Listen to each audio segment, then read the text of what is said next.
اس لڑکی کے والدین نے اس کی پرورش کی, اسے گریجویٹ بنایا, تعلیم کے اوپر خرچہ کیا, تو مہر ملنے کے بعد اس عورت کی وہ اپنی جائیداد ہو جاتی ہے.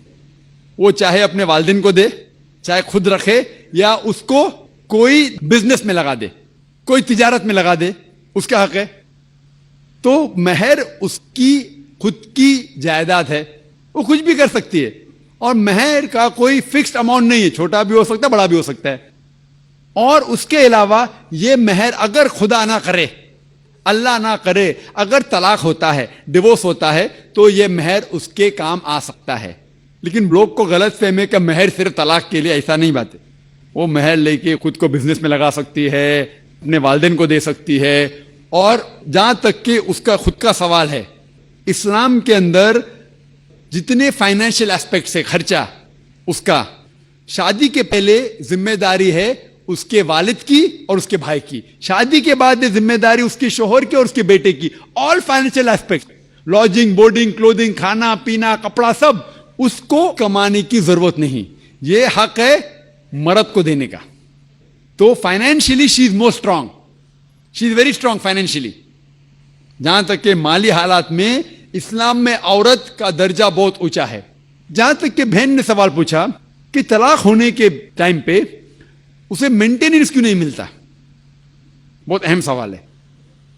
پہلا ہم یہ جان لے کہ جب اللہ سبحانہ و تعالی خواتین کو اتنے حقوق دیے, حقوق دینے کے باوجود اللہ سبحانہ و تعالی عدل کرتے ہیں, جسٹ ہے. کیونکہ جب بھی طلاق ہوتا ہے, جب بھی طلاق ہوتا ہے, گھاٹے میں جاتا ہے مرد اسلام میں زیادہ. کیونکہ جب طلاق ہوتا ہے اسے اگر وہ مہر نہیں دیا ہوگا دینا فرض ہو جاتا ہے. بھلے وہ مہر 50,000 ہو, 1 لاکھ ہو, 5 لاکھ ہو, 10 لاکھ ہو, وہ اسے طے کرنا چاہیے. جب مہر دیتا ہے تو عورت کا نقصان کچھ نہیں ہوتا. اور طلاق ہونے کے بعد آدمی بھی شادی کر سکتا ہے, عورت بھی شادی کر سکتی. جب طلاق ہو جاتا ہے اسے مہر تو مل جاتا ہے, جب نئی شادی کرتی ہے نیا مہر ملتا ہے.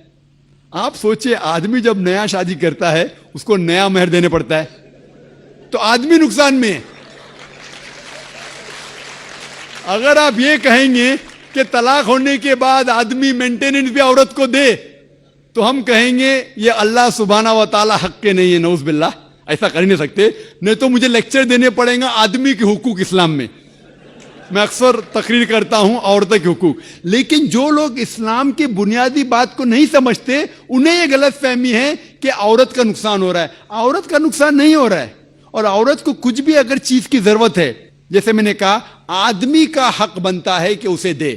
شادی کے پہلے اس کے والد اور اس کے بھائی, شادی کے بعد اس کے شوہر اور اس کے بیٹے. اور اگر یہ نہیں بھی دے تو معاشرے کا فرض ہے کہ عورت کو سنبھالے.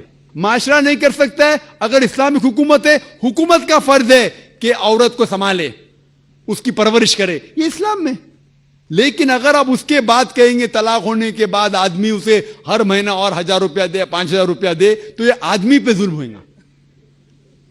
لیکن جو مہر طے ہوتا ہے شادی کے پہلے نکاح میں, کیا مجھے چاہیے 5 لاکھ روپیہ, اسے وہ سنبھال سکتی ہے. اسے کوئی تجارت میں لگائے اور اس کی آمدنی لے سکتی ہے. اگر کوئی شک ہے کہ ہو سکتا ہے میرا طلاق, کبھی بھی شادی ہوتی تو طلاق کا گمان تو رہتا ہے دماغ میں کہ طلاق ہونے والا ہے, ہو سکتا ہے. لیکن اس کے لیے اسلام نے اسے الحمدللہ کئی چیزیں سے حفاظت کی ہے. تو مہر جو ہے اسے کئی فائدے ہیں. اور اس کے باوجود حدیث محمد صلی اللہ علیہ وسلم کی کہ اگر کوئی آدمی اپنی بیٹی جس کا طلاق ہوتا ہے اس کی حفاظت کرتے تو بہت ثواب ملتا ہے.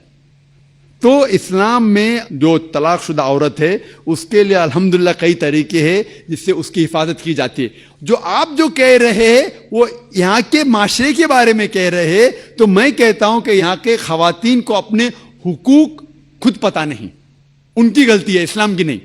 ہمارے خواتین اور ہمارے مرد خود نہیں جانتے, طلاق کیسا دینا جانتے نہیں. غلطی کس کی؟ اسلام کی. اسلام کی نہیں, اسلام کے فالو کرنے کے مسلمان کی. اگر آپ اسلام کو جاننا چاہتے ہیں تو مسلمان کو مت دیکھیے. جس طریقے سے آج میں نے کہا, آپ اگر مرسیڈیز کار کو جاننا چاہتے کتنی اچھی ہے, اگر کوئی ڈرائیور جو ڈرائیونگ نہیں جانتا ہے اس کے پیچھے بیٹھا اسٹیئرنگ ویل کے اوپر اور مرسیڈیز کار کو ٹھوک لیتا ہے, تو غلطی کس کی؟ مرسیڈیز کار کی کہ ڈرائیور کی؟ ڈرائیور کی. اسے مرسیڈیز کار چلانے آتا نہیں, تو اسی لیے اسلام کو اگر جاننا چاہیے تو آپ قرآن کو پڑھنا چاہیے اور صحیح حدیث کو.